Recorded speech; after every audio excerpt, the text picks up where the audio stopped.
Okay, Brad, you're right to go. Hello everyone, sorry I can't be there in person. The weather is conspiring against us to get flights down, but we have technology, so hopefully this goes well. We also often see in lifestyle programs an inherent negativity when it comes to anything associated with heritage, be it dealing with plans, the planning office, the detailing or construction techniques required. The undertone is always that of you're inviting trouble, and consequently one of amazement when the proponent of the program achieves their desired outcomes. Heritage is not a dour, stuffy, it's not a straitjacket stifling opportunity, and I believe that consumers are more aware and probably more informed about what they may achieve, and as a result are more confident to engage in these types of structures. We can jump onto the next slide. When it comes to heritage buildings, it is rare to see the developer facadism where only the front elevation is retained and a new building inserted behind. And likewise, thankfully, the poor considered faux character replicas appear to be on the wane in our suburbs. Heritage overlays and heritage buildings are to be embraced, not feared, as they are but one more parameter to inform the design response, and should be considered in the same way that orientation, topography, view corridors and solar gain are considered. Its presence can provide opportunity, context, character, materiality and texture to which one can complement or counter in their interpretation for creating contemporary spaces. To illustrate this and what can be achieved, I'm going to present a project we completed a couple of years ago. Next slide. Number 7 Greville Street is one of a pair of 120-year-old semi-detached terrace houses of masonry construction, each sited on plots of land measuring just 4.8 metres wide, 36 metres in length. The heritage status noted the buildings as a 2-storey semi-detached terrace in the Anglo-Dutch Federation style, dating from 1898 to 1899. Originally named Ocean View, the property is listed as heritage item with a local heritage significance. Its front portion is 2 stories and the rear is a series of single-storey additions culminating in a fiberglass and fibre cement addition enclosing the outhouse. Identifiable features of this building style are the painted brick facade, the brick parapets, a slate roof, twin double-hung windows, the decorative arch mouldings and small cantilevered balcony to the upper level. At some point in its history, number 7 has been modified by the removal of the balcony, the replacement of the arched windows and the application of a textured render coating to the masonry. Next slide. Our client's brief was fairly common in its requirements. We have an outdated, run-down 2-bedroom house that just doesn't function the way we need it to suit our lifestyle, doesn't have the minimum level of amenity expected of a home of this day and age. Construction for of the proposed works included the desire for a kitchen, living, laundry and full bathroom on the ground floor level, and then on the upper level to add 2 bedrooms and a full bathroom as well. In addition to the spatial requirements, the clients also wanted to restore the front of the property. Next slide. Admittedly, life is much easier when you have a client already committed to working with the existing building and retaining its features. Our response is always project specific, tailored to the client's requirements and the constraints and opportunities afforded by the site. Much of our initial discussion centred around what our client liked and disliked about the property, and as usual, this unearthed differences of opinion. However, it did reveal an agreed admiration and respect for the original part of the home, as well as an excessively strong desire for an inside toilet and a shower that wasn't positioned in the kitchen. On this slide here, you can see the back of the house, very in the distance there, the back of the original portion of the home, and then the lean-to additions culminating with the fibro and fiberglass lean-tos at the back. We jump on to the next slide. This slide here just shows us a little bit of the work during construction there, going in to protect the ornate plaster details down the corridor and through the arches. Jump on to the next slide. Of great importance to the clients was the facade restoration, as they were well aware the 60s interventions were at odds with the remainder of the detailing and doing no favours for the property's curb appeal. Fortunately for us, we had a point of reference just next door at number 5. We were able to use it to confirm details, proportions, and use to even take mouldings. Just in that slide there, you can see number 5 there in its sort of original appearance, and number 7 with its wonderful 60s additions, where we've gone for the clean modernist look, removing the balcony, bricking up the French doors to insert a little double hung window, and then that nice rectangular window at the front to give plenty of lighting. Next slide. Archival research revealed that there was no existing records or images of Ocean View. However, references for the building's aesthetic could be found in the neighbouring suburbs. These exemplars were formed part of our heritage submission. We've got here on the left is Rutherford Street and Bondi Junction, and on the right is Woods Avenue and Wallara. And you can see similar detailing happening in each of these terraces to ours in Greville Street. Next slide. The facade works included stripping back the render and textured paint, reinstating the tuck-pointed masonry, and removal of the previously fitted windows. And in those photos there, you get a sense of how thick that rendered, work was, and the joy that the contractor had in chipping that away to the original brickwork before grinding out some of the mortar and reinstating that tuck point mortaring, only have it painted up. And again there with the little details at the base of the arch, the textured paint on there, which almost causes you to lose the detail, and then where after a couple of hours of work with the Dremel, we're able to reveal that back to its original form. Next slide. Reforming the twin double hung windows was a significant part of the works. Forming up the decorative mouldings, which involved taking templates from the neighbour's property, reinstating the upper level balcony, reinstalling the French doors to the balcony, and repair work to the slate roofing, which eventually led to its complete replacement. Further works at the front of the property included the revealing of bluestone stairs and paving that everyone had thought was just painted concrete until a little bit of scratching was uncovered, and also restoration of the sandstone fencing and the wrought iron fencing above. Here you can see our guys here installing masonry to start forming up the twin double hung windows, and then creating their forms and using normal materials, traditional materials, as opposed to applied stick-on stuff. Next slide, please. Turning our attention to the interiors, we identified the front rooms as being of a generous proportion and therefore well suited to being retained as their current functions.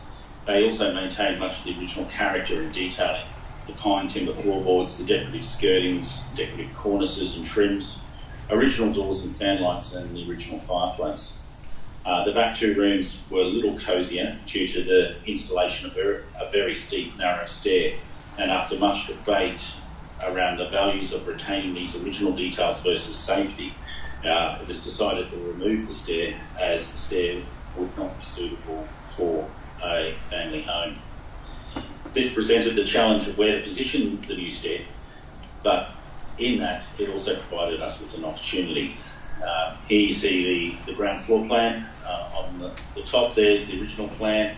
In blue we've highlighted the original portion of the home, and the red dash line indicating the series of additions that were removed. And on the lower plan, again, in blue, the original home, and then our proposed addition. Next slide. This is a great opportunity then to talk about planning. The challenge with terrace houses is that sausage extrusion of rooms. The long corridors, the blank side walls, the openings at the ends typically results in dark central rooms, and this was even evident with our original home.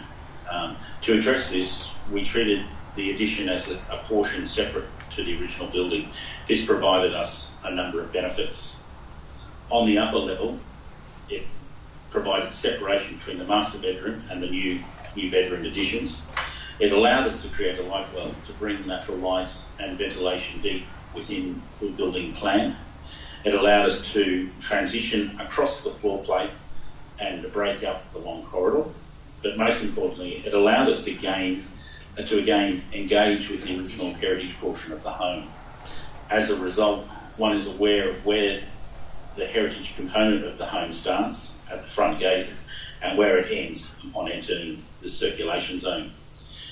This transition zone, light well, became the location for our new stair, and as such allowed us to intimately engage with the rear of the original building each and every time we transitioned through the levels of the property or moved through the plan, allowing us to appreciate the detailing. Next slide. Again, here you can see on the top there in blue the original home, with then in red the details, the lean-to additions that were removed, and then the new addition added to the property. Next slide. This just further illustrates the same. In red we've got the addition, blue the original, and the void part between the two, which is our circulation area, forming our light well and separation between the two parts. Next slide. This image is at the corridor picking up the existing ornate detailing in the arches, the restored original timber floors, the decorative skirting in the cornices. As you can see, the impact of the light well at the end of the corridor, rather than being dark, there's quite a lot of light spilling into that space.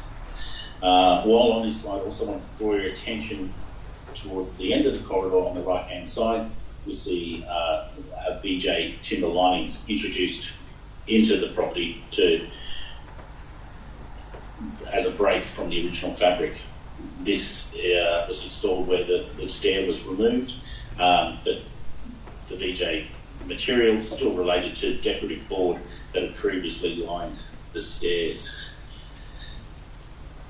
Here's the front lower room, the sitting room, and much of the original details of the property from when the owners purchased it were retained. The cornices, the archway, alcoves, the fireplace, and the timber floors. Next slide. And the reverse angle, after reinstating the twin double hung windows, but still many of those original features, including the doors and fan lights over. Next slide. Positioning the circulation zone as a transition between the old and new is a practice that we often use in our designs and when extending or adding to a property. In Brisbane, where we operate mostly, our town plan typically refers to character homes as opposed to heritage homes, and we often use this approach when extending a workers' cottage. It allows us to step back from the original home to appreciate it, and it also allows the home to illustrate the story of its development. This is another project we did where you can see the back end of the workers' cottage and its French doors that originally were opened out onto a back deck, something like that, but an addition's been put in there, and we've created a stair circulation zone between that and the addition, allowing us then to understand where the original property stopped and where the new property started. Next slide. This is an image taken at the end of the corridor, looking into that circulation zone and then on to the addition beyond. You can see the hint of the BJ wall to your right, as also the stair and that area, which is literally the centre of the house, bathed in light due to that light well. Let's go to the next slide. This is in the addition, looking back towards the entry. You can see the light well there directly on the left-hand side, and stairwell in the middle, and to the right-hand side, beyond the nib wall coming away from the television, you can see the original corridor heading down to the front door. Next slide. Again, closer detail here. In the small image is what was the second bedroom with the original stair protruding in there, and the VJ linings used there to conceal that stair. And what we did then was utilise the VJ lining in our new insertions, again integrated with the stair, so there was a resemblance back to the original detailing.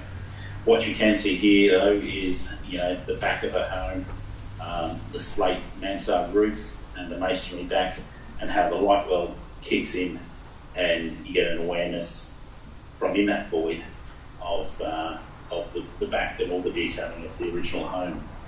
Next slide.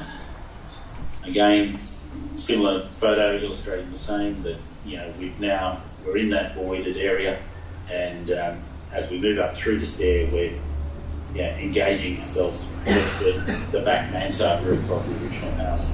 So there's an awareness of where the house stopped and where our addition comes through. Next slide. This is taken from the bathroom window. This photo illustrates the separation between the two parts of the new and the old. Let's jump into the next slide. There is an awareness that one is entering and leaving the heritage portion of the home, created by the inclined threshold, which follows the line of the mansard roof, and the change in level also at the floor plane, where we've stepped down in that transition between the two parts.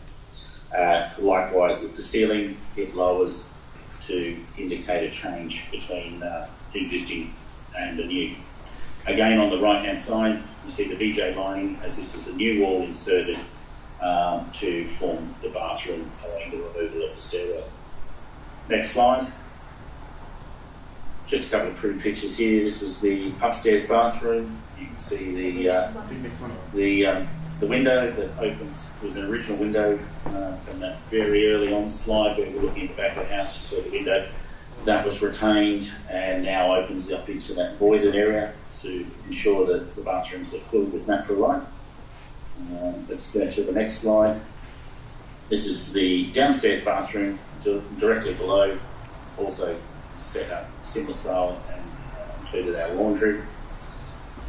We jump onto the next slide then, and it illustrates again just a couple other shots of the bathroom, the inclined mansard roof, how that was integrated into the detailing, a glimpse of that window in the bathroom and looking out into the void, and then also the third shot on the right there is looking back to the party wall between the two terraces that when we started looking at removing some of the spalling mortar from that brickwork,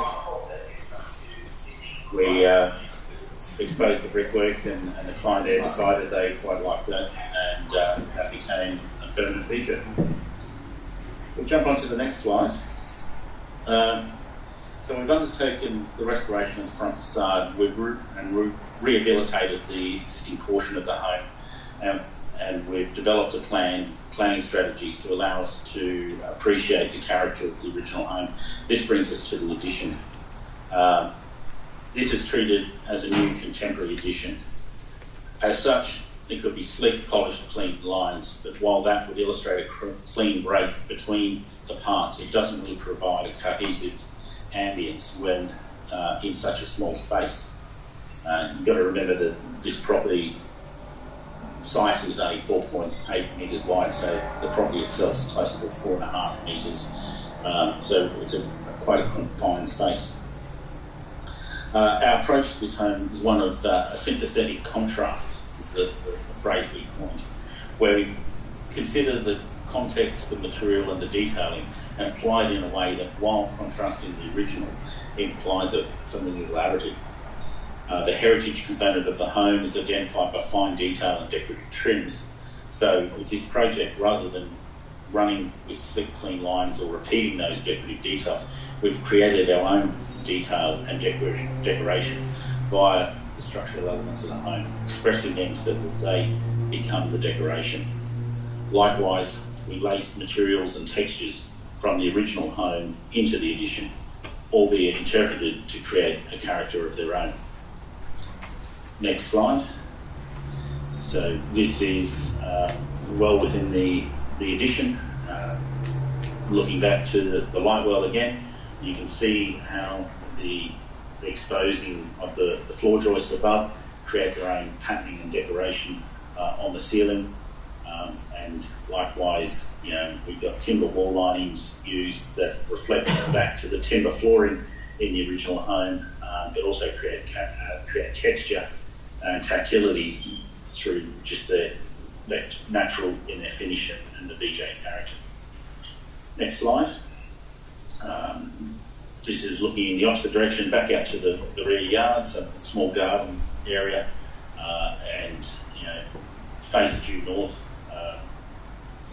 We glazed that whole elevation by pulling the upper level back to maximise solar going into the property for natural heating during the cooler months. Next slide. Here you can see the introduction of timber elements on the wall rather than on the floor, and you can also see a hint of the inclined sidewall, which was an addition to the property following discussions with the neighbours, where they were concerned about the perceived bulk of the extension of the rear of the property, albeit it aligned with their extension. So in consultation with the client, we decided that we could angle that wall to slope away from their property, and this would reference the mansard roof of the original property and lessen the impact on the neighbours, the backyard visually, but also create some very interesting angles and lines for within the property.